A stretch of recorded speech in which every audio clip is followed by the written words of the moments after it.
This conference will now be recorded. हमने जो पहले कवर किया है, एक एक्सपेरिमेंट की डेफिनेशन कवर की है। एक्सपेरिमेंट क्या होता है जनाब?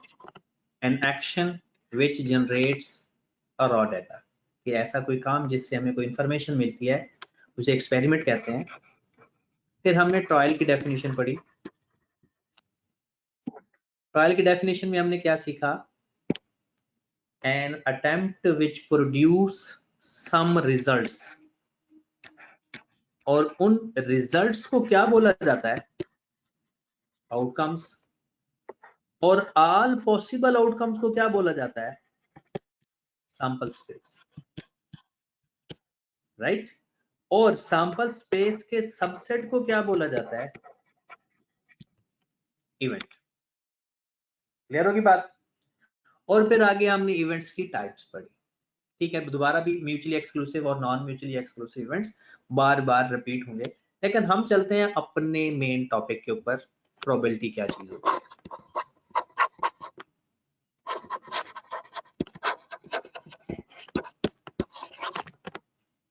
प्रोबेबिलिटी यानी अगर आप इसको ये देखें कि ये इंग्लिश का वर्ड है, इसका मतलब होता है chance of occurrence. Chances of occurrence मतलब ये होता है कि किसी भी इवेंट की एक सैंपल स्पेस के अंदर कितनी दफा वो अकर हो रहा है। कोई भी इवेंट एक सैंपल स्पेस के अंदर कितनी दफा अकर हो रहा है वो प्रोबेबिलिटी कहलाता है। और अगर अकर हो ही नहीं रहा हो तो उसकी प्रोबेबिलिटी जीरो होती है, हम उसको इम्पॉसिबल इवेंट कहते हैं। ये वर्ड निकला है प्रोबेबल से, और प्रोबेबल का जो वर्ड का लफ्जी मतलब है वो है चांस, गालिबन।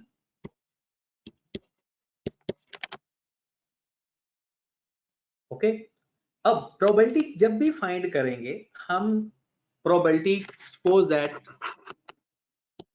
हम उसको P से डिनोट किया करेंगे। हम कहते हैं कि जिसकी प्रोबेबिलिटी फाइंड करते हैं उसके नंबर क्या है, हम उसे कह देते हैं number of favourable cases. Number of favourable cases मतलब किसी भी चीज की अगर आपने प्रोबेबिलिटी फाइंड करनी है उसके फेवरेबल केसेस आपने पहले डिफाइन करना, और उसको डिवाइड कर देते हो टोटल नंबर ऑफ केसेस पे।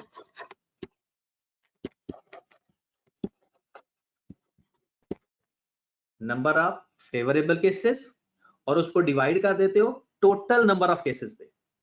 मतलब क्या है? ये जो टोटल नंबर ऑफ केसेस हैं ये है आपका sample space, all possible outcomes. और फेवरेबल केसेस इवेंट जिसकी आपने प्रोबेबिलिटी फाइंड करनी है। ओके होगी बात? अब प्रोबेबिलिटी के बारे में चंद हकीकतें जो सबको पता होती हैं। सबसे पहली चीज, probability can never be negative. Probability कभी भी नेगेटिव नहीं होगी। Probability can never be negative.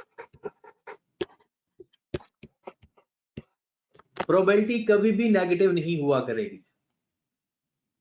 Okay, दूसरे नंबर पे मैक्सिमम प्रोबेबिलिटी आपको पता है 1 होती है श्योर इवेंट के केस में। ठीक है, तो प्रोबेबिलिटी की जो रेंज है, range of probability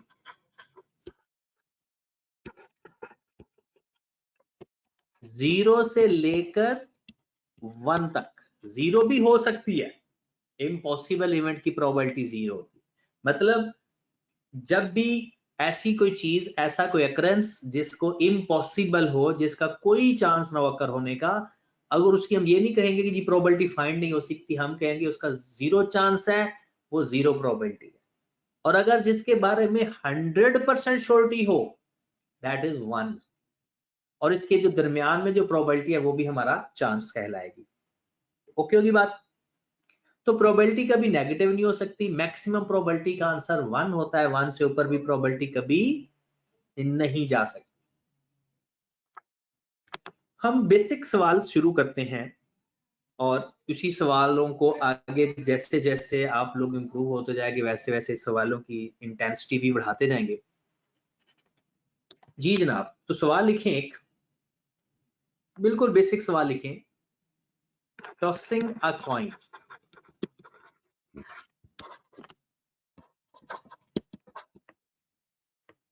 what is the probability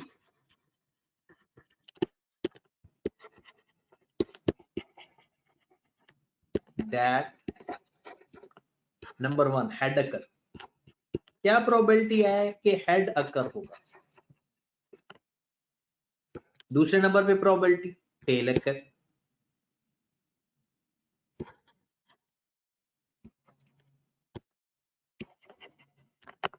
क्या प्रोबेबिलिटी है कि टेल अकर होगा, राइट। वैसे तो हर किसी को पता है कि जब एक कॉइन टॉस करते हैं तो हेड के आने के चांस भी 1/2 है और टेल के आने के चांस भी 1/2, लेकिन हम अभी फॉर्मेटेड तरीके से चलेंगे ताकि अगले बड़े क्वेश्चन करते हुए हमें आसानी हो। तो जनाब सबसे पहले सैंपल स्पेस देखा जाता है कि हमारे पास फेवरेबल टोटल केसेस कितने, 2 की पावर 1 हमने सैंपल स्पेस सीखा है ना। हमारा सैंपल स्पेस आ जाएगा हेड और टेल, और इसके हमने देखना है नंबर कितने हैं, नंबर ऑफ सैंपल स्पेस। यानी अगर आप डेफिनेशन देखें ना तो डेफिनेशन में क्या लिखा हुआ है, number of favourable cases divided by total number of cases. बात हो रही है नंबर्स की, number of favourable cases, number of total cases, मतलब जितने तादाद होगी उसको हमने डिवाइड करना है। ओके होगी बात। अब सबसे पहले वो कहता है क्या प्रोबेबिलिटी है कि हेड अकर हो, तो हेड के अकरेंस हमारा इवेंट हुआ। सपोज दैट मैं E1 इसे कह देता हूं। अब हम देखेंगे कि हमारे सैंपल स्पेस में how many times head is occur, एक दफा है बस।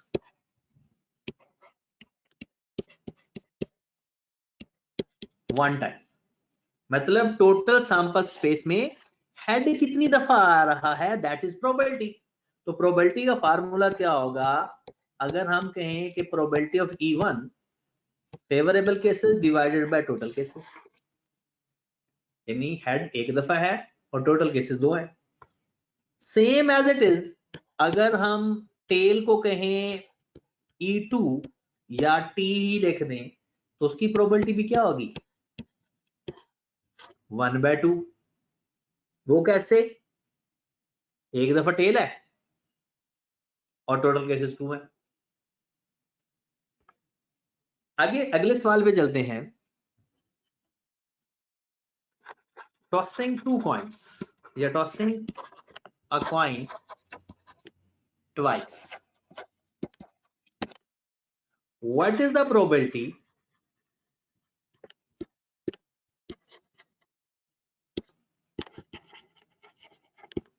नंबर 1 all head,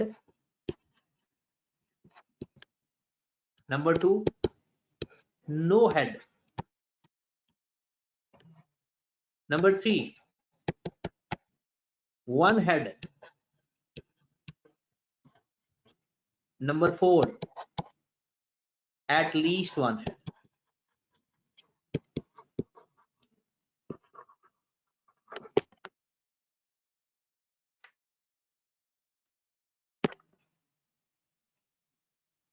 ओके, दो कॉइन्स टास्क करें या एक कॉइन्स को 2 दफा टास्क करें, एक ही बात होती है। कहते क्या प्रोबेबिलिटी है कि सारे के सारे हेड हों, क्या प्रोबेबिलिटी है कोई हेड ना हो, क्या प्रोबेबिलिटी है एक हेड हो, और क्या प्रोबेबिलिटी है कि कम अज कम एक हेड हो। यानी जो आपका फेवरेट है उसको ही प्रोबेबिलिटी फाइंड कर लेते हैं। तो सबसे पहले सैंपल स्पेस बनाते होते हैं। सिंपल प्रोबेबिलिटी के अंदर या प्योर प्रोबेबिलिटी के अंदर सबसे पहला काम सैंपल स्पेस बनाना होता है। ओके, तो हमारे पास 2 कॉइन्स हैं, तो नंबर ऑफ जो सैंपल स्पेस होगा ना वो होगा 2 की पावर 2 इज इक्वल टू 4। यानी अगर हम नंबर की बात करें ना तो 2 की power 2 is equal to 4। Okay होगी बात।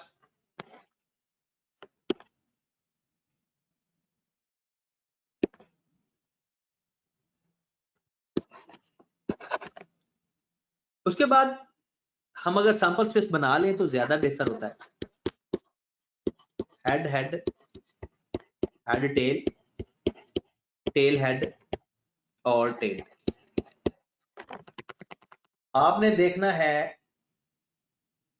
हेड्स को, सबसे पहले वो कहता है प्रोबेबिलिटी फाइंड करें ऑल हेड।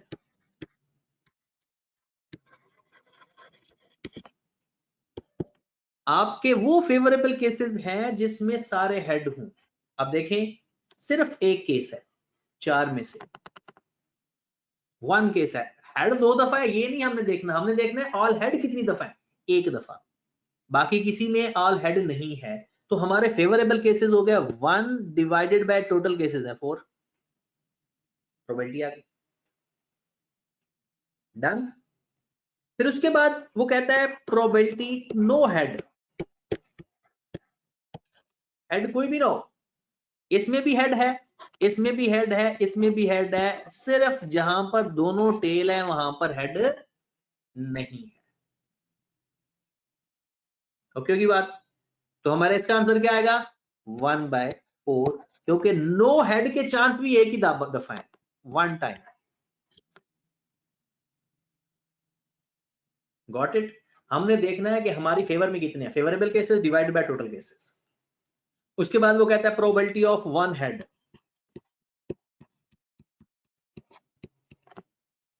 1 हेड की प्रोबेबिलिटी। हमने देखना है वो फेवरेबल केसेस होंगे आपके जहां पर 1 हेड होगा। ये भी नहीं है क्योंकि इसमें 2 हेड है, और आखिरी भी नहीं है क्योंकि उसमें कोई हेड नहीं है। ये आपके फेवरेबल केसेस हैं, हेड टेल और टेल हेड। अगर इसमें आप देखेंगे तो आपको एक हेड मिलेगा, दोनों केसेस में सिर्फ एक हेड है। तो कितने फेवरेबल केसेस हो गए 2, और टोटल केसेस हैं 4। तो आंसर हमारे पास क्या आ जाएगा 1/2। ओके होगी बात। फिर उसके बाद probability of at least 1 head. Stats के अंदर जब भी एट लीस्ट का वर्ड आता है उसका मतलब होता है ग्रेटर देन और इक्वल टू। क्या मतलब होता है इसका? मतलब होता है कम अज कम एक, मतलब एक और एक से ज्यादा हेड हूं, एक या एक से ज्यादा हेड हूं। आपके पास वो तमाम केसेस जिसमें एक या एक से ज्यादा हेड हो वो आपका फेवरेबल केस होगा। तो आपके इस गिवन सिनेरियो के अंदर आप देखें जरा, इसमें भी एक हेड है, इसमें भी एक हेड है एट लीस्ट, और इसमें भी एट लीस्ट का मतलब है मिनिमम शर्त है, मैक्सिमम जितने मर्जी हो जाए। ओके होगी बात। तो आपके पास अगर आप देखें गौर फरमाएं तो आपके पास कितने हेड आ रहे हैं, सॉरी एट लीस्ट 1 हेड कितनी दफा आ रहा है 3 टाइम। तो आंसर क्या होगा 3/4। फेवरेबल केस आपके 3 हो गए और टोटल केसेस 4 हो गए। गॉट इट जी। ये सबसे बेसिक सवाल था। मैंने ये कंसीडर किया कि जिसको प्रोबेबिलिटी आती है ओके, जिसको नहीं आती ओके। हमने ओवरऑल बेसिक लेवल से स्टार्ट किया। उसके बाद एक और क्वेश्चन मैं लिखता हूं, उसके आपने सॉल्व करना है उसको, ठीक है। 5 मिनट आपको मिलेंगे सॉल्व करने के लिए। 5 मिनट के अंदर वो आपने क्वेश्चन सॉल्व करना है। लिखो जरा question. 3 coins are tossed.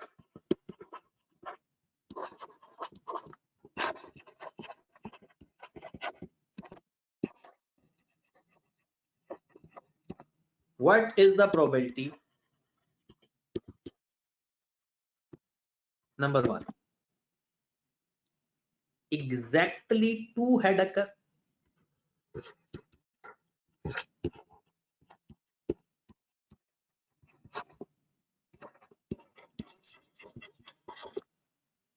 Number 2, ये अलग अलग सारे इंडिपेंडेंट केस हैं। At least 2 head occur.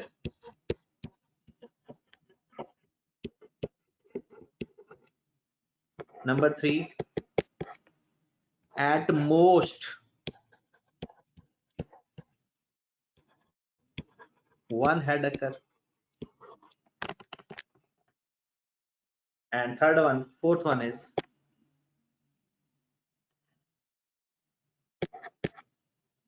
all tail occur.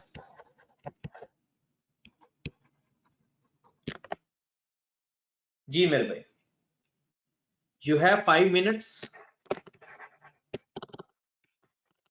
और आपने जैसे जैसे आंसर फाइंड होता जाना है, आपने अपना मैसेज करते जाना है। चलें जी, स्टार्ट करें।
सर हो गया, माइक ऑफ करें, हो गया सर। मैसेज कर दें, अपना अपना आंसर पॉइंट के हिसाब से मैसेज करो कि किसका कितना कितना आंसर आ रहा है, मैं देख रहा हूँ।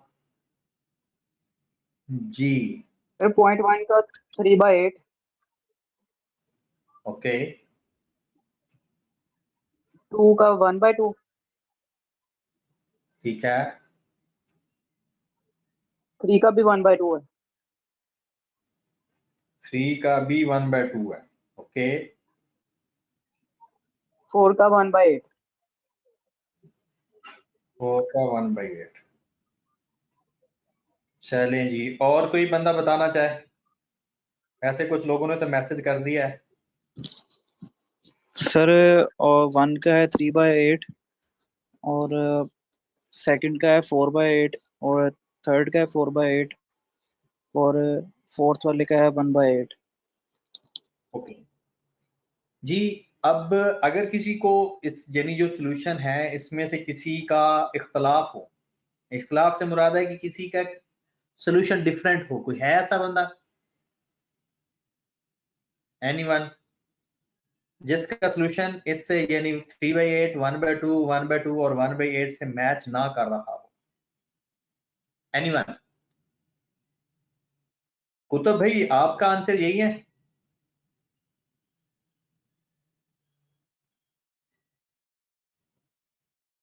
कुतुब भाई अगर आप सुन रहे हैं भाई 4 आ रहा है, बाकी 1/2।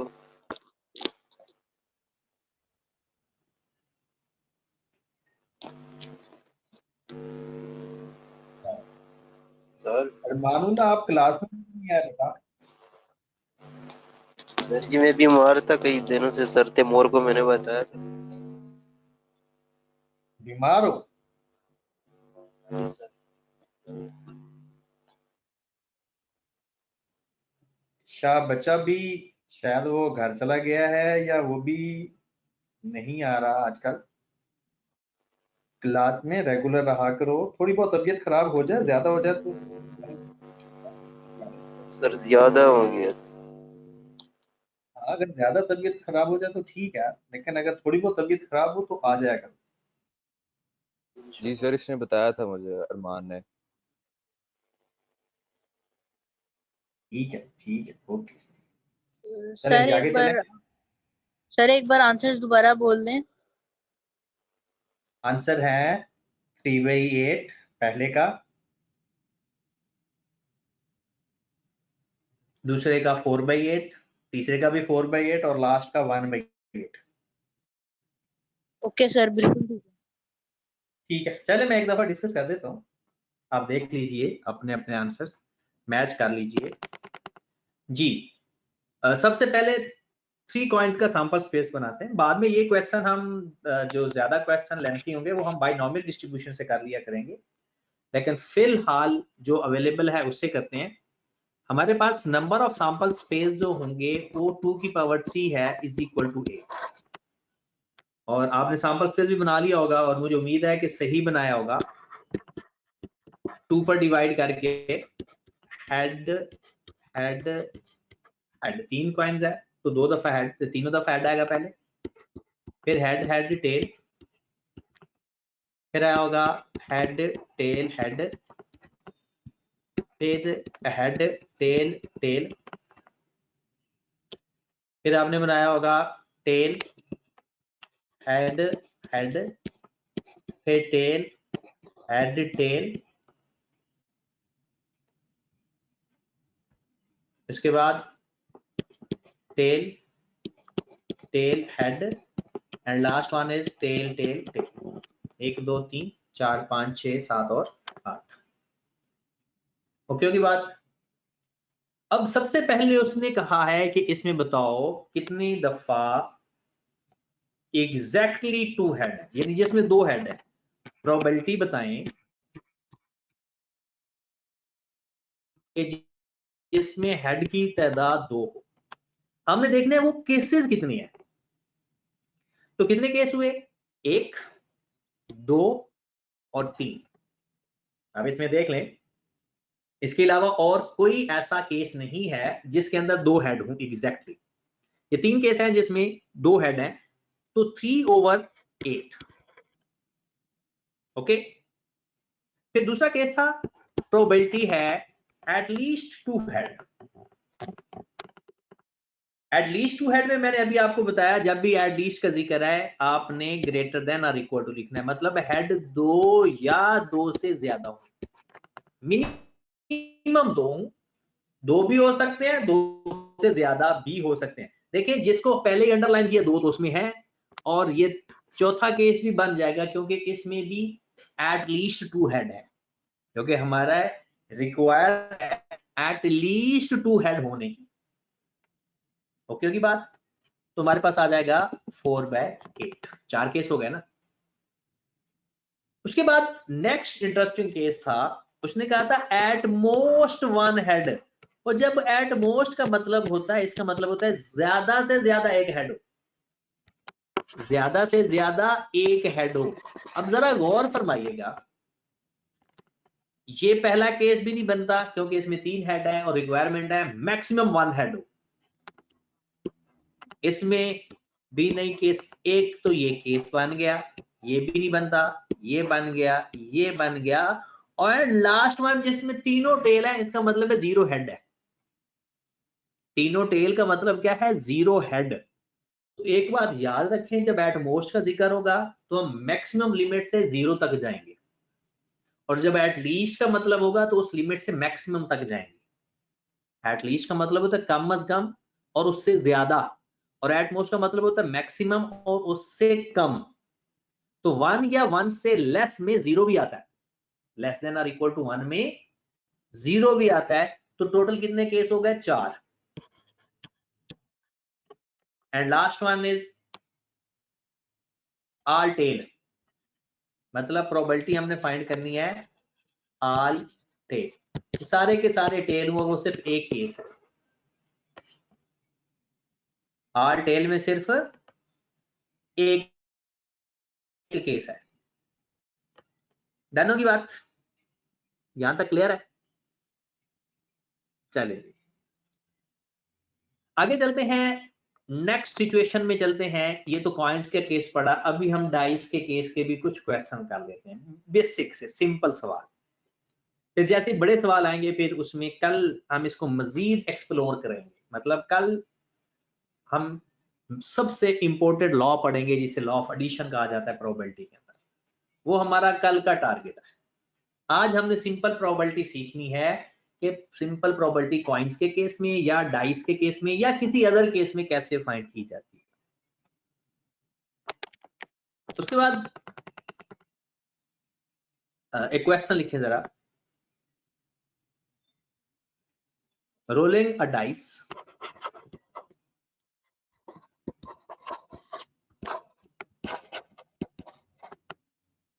what is the probability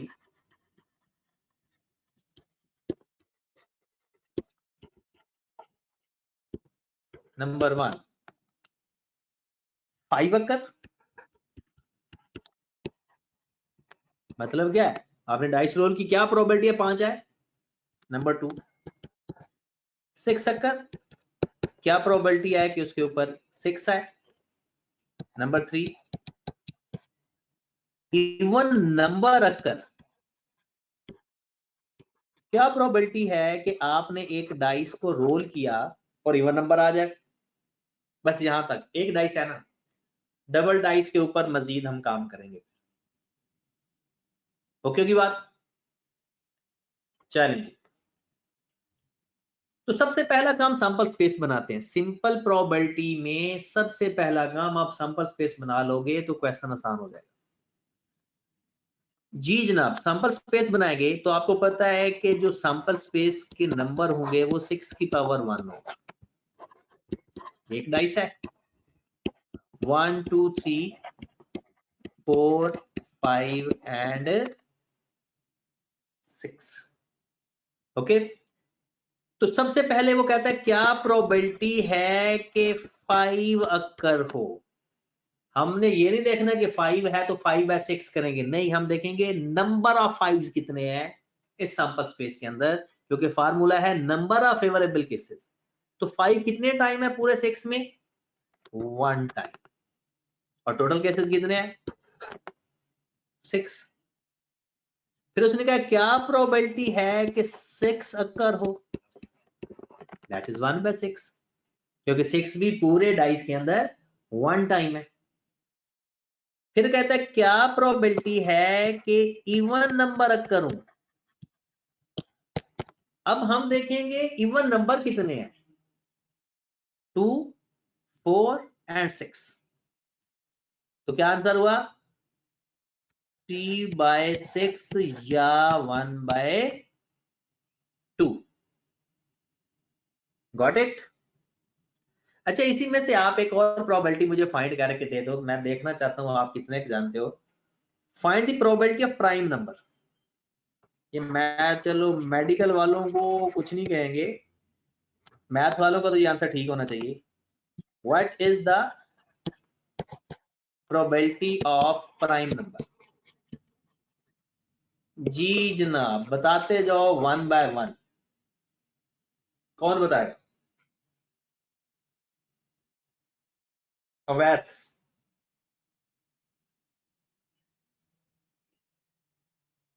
message कर दिया करो, अगर आवाज का इश्यू है मैसेज आप कर सकते हैं।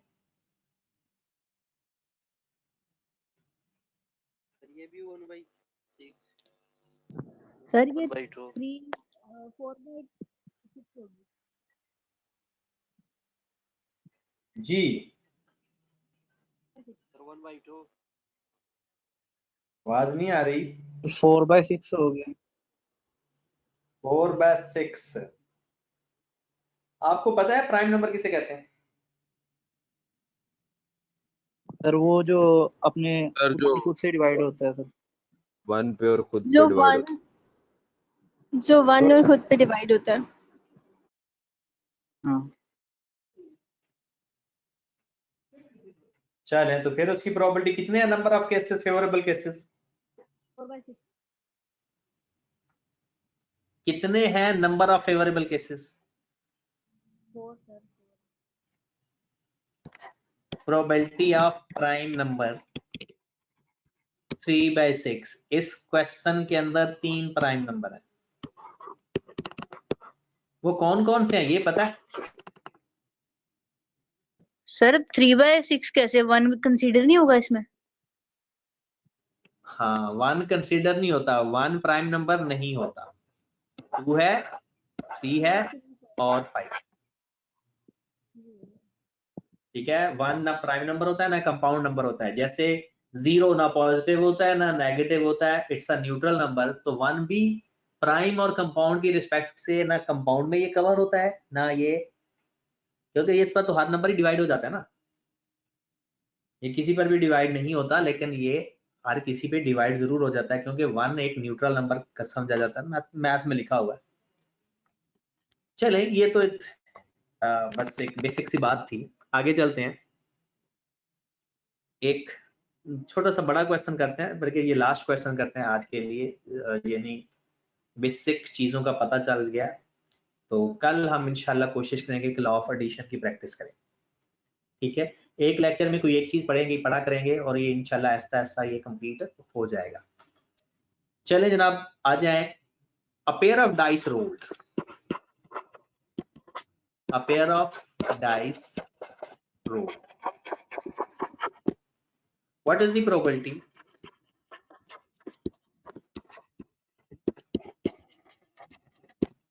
नंबर 1,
सर आपकी आवाज नहीं आ रही मुझे।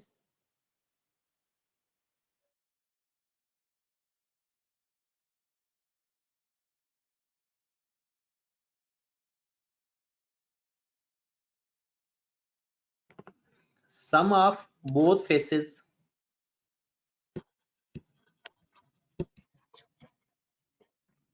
equal to 11.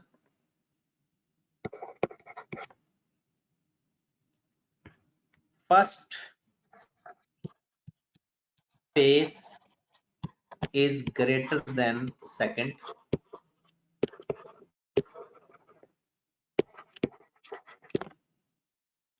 जी,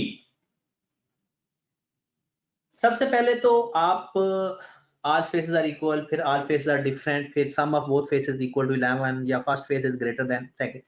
कुछ लोग इसको कॉमन सेंस से कर लेते हैं और वो कॉमन सेंस से होना भी चाहिए।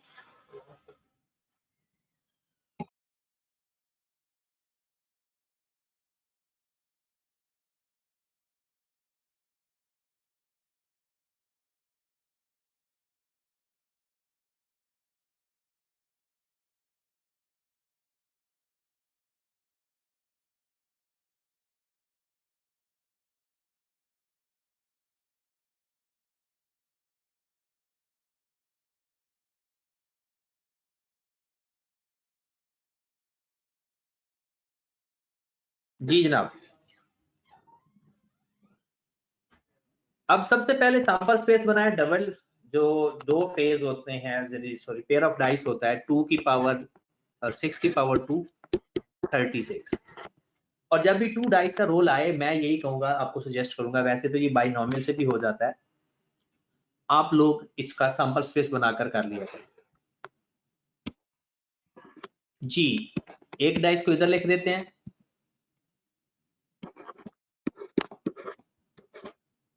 और एक डाइस को इधर लिख लेते हैं 1 2 3 4 5 और 6।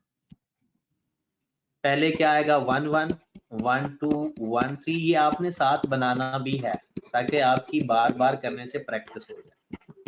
2 1 2 2 2 3 2 4 2 5 एंड 2 6, 3 1 3 2 3 3 3 4 3 5 3 6, 4 1 4 2 4 3 4 4 4 5 4 6, 5 1 5 2 5 3 5 4 5 5 5 6, 6 1 6 2 6 3 6 4 6 5 एंड 6 6। इस सैंपल स्पेस में, ये सैंपल स्पेस हो गया, ऑल पॉसिबल आउटकम्स हो गए, सारा मटेरियल इसके अंदर ही होगा आपका। सबसे पहला सवाल कि प्रोबेबिलिटी बताएं कि all faces are equal. Faces are equal मतलब दोनों डाइस के ऊपर एक जैसा रिजल्ट हो। कितने ऐसे केस हैं जिसमें दोनों डाइस के ऊपर सेम रिजल्ट है? एक है 1 1, एक है 2 2 3 3 4 4 5 5 and 6 6। Total number of cases out of 36 6 case है। बाकी आप देखिए तमाम रिजल्ट्स के ऊपर दोनों डाइस के रिजल्ट्स डिफरेंट है। तो बात समझ लगी ना? तो हमारी फेवर में कितने रिजल्ट्स हैं? 6 रिजल्ट्स हैं टोटल। उसके बाद वो कहता है क्या प्रोबेबिलिटी है कि सारे के सारे रिजल्ट डिफरेंट हों। तो जाहिर सी बात है कि अगर 6 सेम है आउट ऑफ 36 तो फिर 30 डिफरेंट रिजल्ट्स होंगे। आप देख लें, काउंट करके देख लें। ओके होगी बात? थर्ड वन वो कहता है कि आप दोनों फेसेस को प्लस करें तो उसका सम 11 है। दोनों फेसेस को प्लस करें तो आप वो केसेस ढूंढेंगे जिसके दोनों फेसेस को प्लस करने से रिजल्ट आपका 11 बन रहा हो। तो वो एक ये केस है और एक ये केस है।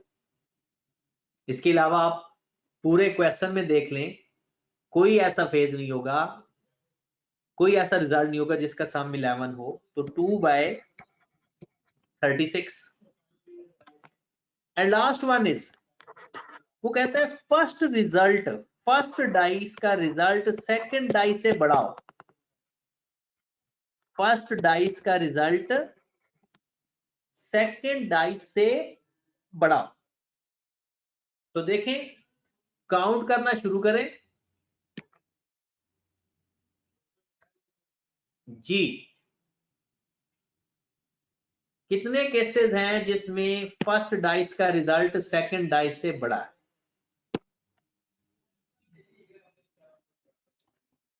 बराबर वाला भी नहीं काउंट करेंगे। 15/36 सर। अगर आप गौर करो ना, एक खास ट्रायंगल बन रही है ये, ठीक है। तो टोटल कितने हो गए?